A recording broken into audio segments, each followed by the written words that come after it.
こんにちは。皆さん、僕が大のラーメン好きだということをご存知かもしれないんですが、外出自粛中の期間中というのはね、テイクアウトデリバリーにずっと頼ってきて、どうしてもちょっとラーメンだと麺が伸びちゃうかなということで、最近は油そば、汁なしそばにハマっていて、汁なしそばって結構ね、しっかりと混ぜなきゃいけない。しかし結構麺が重くて、僕力んじゃってんのかな。毎回そのそば混ぜる時っていうのは指をやっちゃうんですよね。でそれがなんか癖になってきちゃって、よくテニスエルボーなんていうね怪我がありますが、僕の場合は油そばフィンガーになっちゃっています。なんでこんな話になっちゃうんだろう。いきなり冒頭から、脱線しちゃったんですが、今週の Zoom with Zach、ゲストにはウィザーズのディレクターオブフィジカルプレパレーション、ちょっと長いタイトルなんですが、いわゆる、チームのストレンスコーチですね、ブレア・オドノバンコーチをお招きしています。今回は4パートに分けて紹介していきたいと思います。早速パート1、チェックイット。そして皆さん、たくさんの質問ありがとうございました。Alright、改めてCheck it out. Hey, Blair. Thanks for being here. Thanks for having me. I appreciate it. Great to see you again. Yeah, great to see you too. So, Blair, you're currently the Wizards' Director of Physical Preparation. I believe it's your second season. First of all, what is the position involved? My job is to basically make sure that I'm taking care of all the players within our organization in terms of their physical preparation for the basketball game, making sure they're in shape, making sure they're healthy, making sure that they're improving all their athletic qualities necessary to play at a high level in the NBA. A fan wanted to know about your background. First of all, did you play basketball? I did. Unfortunately, I wasn't very good, but I did play basketball in high school. It was such a passion of mine. I really wanted to play in college, and I just wasn't quite Division I level because I wanted to play at the next level that I wasn't really good enough for. It really triggered me to like learn how to get better, personal development. And that's one of the paths that really led me into doing what I'm doing today. How did you get to the Wizards? I know you were with the Ravens and the Capitals before this, but how did you get to the Wizards? In the DC metro area, we call that this basically DC, Maryland, and Virginia kind of clumped together. Over the years, I've been able to work with some of the higher profile players, higher profile high schools, and also pre-draft players, guys getting ready for the NBA draft. And so, over the course of time, developing relationships with agents and coaches and all that stuff, that's allowed me to be on the radar a little bit.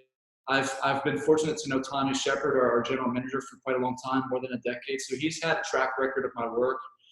He's also specifically sent me players to have me work with them, and that's allowed me to give them a visual of what I'm capable of doing. And then I know several of the coaching staff on our roster right now. One in particular, Coach David Atkins, who's our director of player development. He and I are very close, and we had worked together in Montrose Christian many years back. And so I've always been in conversation and close with these guys. And so the opportunity popped up. They asked me to interview, and I said, heck, why don't I give it a shot and see what happens?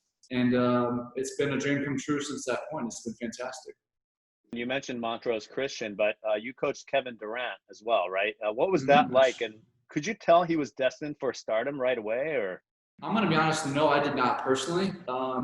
So a funny quick story is our first exposure to Kevin Durant was my first year with Montrose Christian, and forgive me on the year, but it was either 2003, 2002, something of that nature.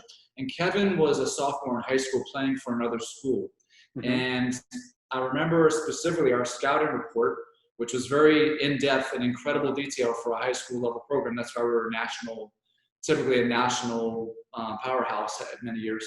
Kevin was the big scouting reporter. So this kid is 6'6". He's an incredible shooter. He's super agile, super skinny, but got to be real careful. And that's a game where Tashi Ito ate everybody up. He wasn't guarding Kevin, of course, because Tashi was our point guard, but Tashi was the monster of that game in particular. And Kevin Durant had 6 points. And I was like, who's this Kevin Durant guy?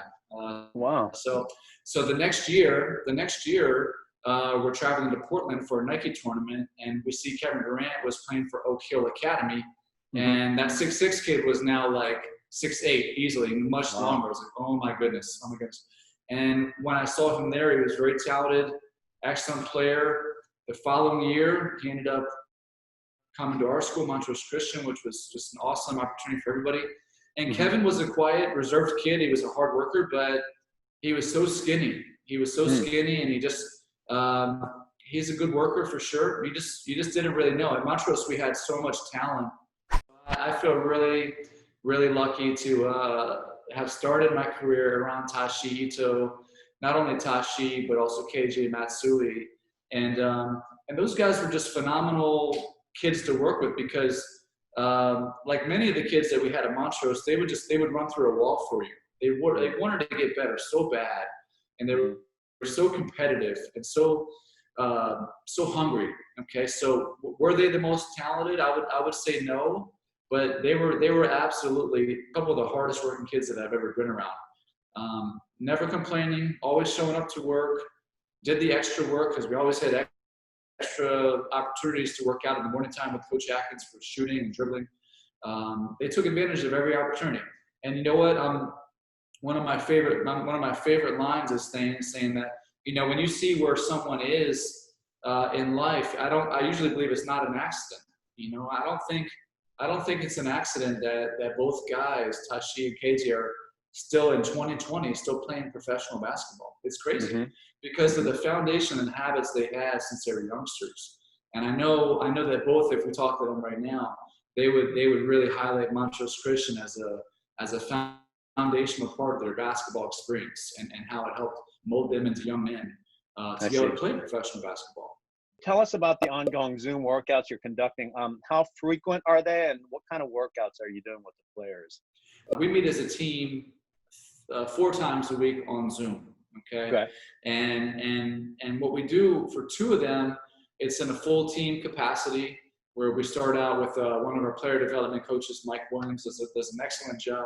And he works on ball handling. So we have some skill development piece as our warm up portion. And that's a lot of fun. It's engaging. It's getting the guys to keep the ball in their hands. It's a great way to start a workout. And then what we do is we do what's called a movement and power section. Okay, so everything's more difficult in minimal circumstances, right? It's you can certainly get a lot done, but you got to be creative. And everybody's somewhere different. Some people have a garage with a whole bunch of equipment. Some players are in a little condo with barely any room to move. And so we've come up with a program basically that allows us to hook up some bands to the door. We have a little device that we use for that. And we're doing some band-resisted movements, like some slides and some jumping activities, some quick power explosiveness exercises. Probably, you know, stuff that I felt like guys probably wouldn't do as much on their own, or they may not understand, because we're doing a lot of varied exercises. And we keep it probably on our side. The total workout is probably 40, 45 minutes. We keep our portion very quick moving, fast pace. We're probably doing 20, 25 minutes of that. So that's twice a week. And that's been really good. Great feedback from the players. We have a great majority of them jumping on with us there. And then one other day during the week, I take guys into small groups. And so I put the guys in groups of 2 or 3. And that's where I get a little more individualized for their strength program. And then the 4th day we do is yoga. So it's a team yoga, and we're actually going to do that tomorrow. And so that's been really good. So we have an hour basically of, we call it recovery yoga. So it's not anything too intense. Really working on mobility and stretching. It's been really phenomenal for us so far. Just in general, is there a customization for individual players? Is there different training for different positions for guards, forwards, or bigs and wings? I mean, there certainly could be. I just prefer not, because the game these days, you have guards that are 6'9". You've got bigs that are 7 foot that can do almost everything a guard can do. You know, the bottom line is we want our athletes to be mobile. We want them to be durable, okay, where they can withstand the stress of the game. We want them to have just good, robust strength, you know, so that they can handle the 82 game stress of travel and practice games, and just it's a lot. And so in my opinion, that sort of is suitable to everybody. You know, I think if we had a more traditional game like we did several years back, we have a traditional 5 that sits in the post and it's not active, and you have a traditional point guard who's just zooming all over the place. Yeah, probably. Maybe there's some slight differences, but for the most part, they're going 94 feet like everybody else, and the game is just so it's just so wide now. Where like the big guys can do everything. It's crazy. Did you know Rui before he joined the Wizards? I did not, but what's so funny is that I watched Rui a lot because I've been a big Gonzaga basketball fan. Just one of the assistant coaches would recruit quite a bit to Montrose Christian, which is funny because it's about as far across the country as you can ask for. Sure. And the guy was super nice, and I've just always been a big fan of Gonzaga and their success. And Rui was always one of these guys I just enjoyed watching. I didn't think anything of it. I didn't think, man, if we could draft him. It was one of these weird energy things that just happened. Here's Rui in front of my face now every day. So I didn't know Rui beforehand. No, he is like that young kid, that I'm talking about that I can really mold, and he's adaptable. He's very coachable, and so it took me a little bit of time, I think, to gain his trust. Not super long, but I wanted to, that was my big priority, is just make sure that he knows that I'm there to help him. And that's my main priority, is make sure he feels good and feels strong. And yeah, we have to make some accommodations for his training to make sure that it's suitable for his particular body. And it's been great. And we've had good success. And I think even right now, he's as a result of that relationship we've built, he's very hungry to get better and stronger, and he's done a great job of that during this quarantine period. And that's been a big that's made me very happy, because again, I think Rui's got an incredible upside. I think he's going to be a star in the league, and I think right now he's developing habits that are going to help him have a really long career, and things that are tough for a rookie to figure out. That it's some of the stuff we do is not super fun. It's not meant to be fun. There's a reason for it. You're professional. You got to take care of your body. You got to get stronger. You got to want to be the best. And it's a lot of hard work that comes with it. But he's been phenomenal. When Rui steps onto the court before a game, you're the first person he interacts with, right? So I get the feeling that he also leans on you emotionally or mentally. Is that the impression you get, or is that the case, or no? Yeah, I think so, because there's a process. There's a process for all these players and how they get themselves mentally and physically prepared for the game. So yeah, I'm one part of the puzzle, that gets him ready for that game at 7:00 or 7:30, and it's very important that we have a good session, a 15-minute session of movement and core work and activation exercises to get him ramped up and ready to go. So that he has a really good pregame session, and when that pregame session goes well, he's mentally dialed in, he's feeling good, he's on the court, the lights are on, and then that helps set the stage for game time. First of all, we have a question from a fan about how to dunk. Someone who wants to dunk. What's the most effective training to improve your vertical? Yeah, that's a good question that we could probably spend quite a bit of time on. So the quick answers I could give you would be number one is practice jumping. Okay, so this is for anybody, if you're a kid who's just barely touching the net, practice continuing to touch the net. If you're touching the rim, practice grabbing the rim.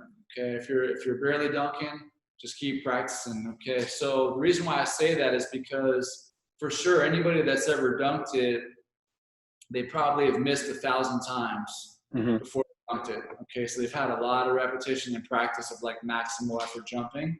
That first time when you dunk it, or that first time you hit the net, what do you want to do? You want to jump 50 more times and do it again and again and again. So you're getting the practice. Okay, so that's going to be very, very important piece of the puzzle, is practice that actual movement, whether you're tired or feeling good. You want to be able to do it in all circumstances. Outside of that, you really want to get your legs stronger. If you get your legs stronger overall, you can produce more force, and you're practicing your jumping. That's going to be the quick way to start making some progression in your jump. I could talk on this for 3 hours, but that's my quick-winded answer. When do you get the most satisfaction from your job? Is it when the team succeeds? Is it individual success? What is it for you? It's a mixture of everything, because of course we're in this job to win. That's here. We all are very competitive, We want to win games, and so yeah, it hurts when we lose, just like it hurts for anybody else to lose. So winning is a big feather in the cap. I don't care how we get it. A W in the NBA is very tough to come by. So it always makes us feel good, regardless of who contributed the most or the least, whatever. Individually, for players that I spent time with, when I see little progressions in their strength and their ability on the court, I can see some of the work that we're doing on the weight room transfer to the court. And especially when our basketball coaching staff can see it reflecting, that to me gives me a lot of satisfaction. Very rewarding to have that feeling, knowing that the hard work these guys are putting in behind the scenes is helping them be more successful, helping our team be more successful. We feel really good about the schedule we've been on in quarantine. I feel like we've been very active. Like when we do transition back to the court, it's going to be pretty seamless. We have spent a lot of time preparing our workouts and strategy to help make sure guys are ramping up properly so no one gets hurt. But the work that we did is foundational. We feel really good about it. So I think when the time comes and they say we're ready to go, we're going to be good. なるほどね。やっぱりダンクができるようになるにはジャンプの練習をいっぱいすること。ということで今週のズームスダックはここでお開きとさせていただきます。皆さん今回もたくさんの質問ありがとうございました。ではまた次回お会いしましょう。Take care!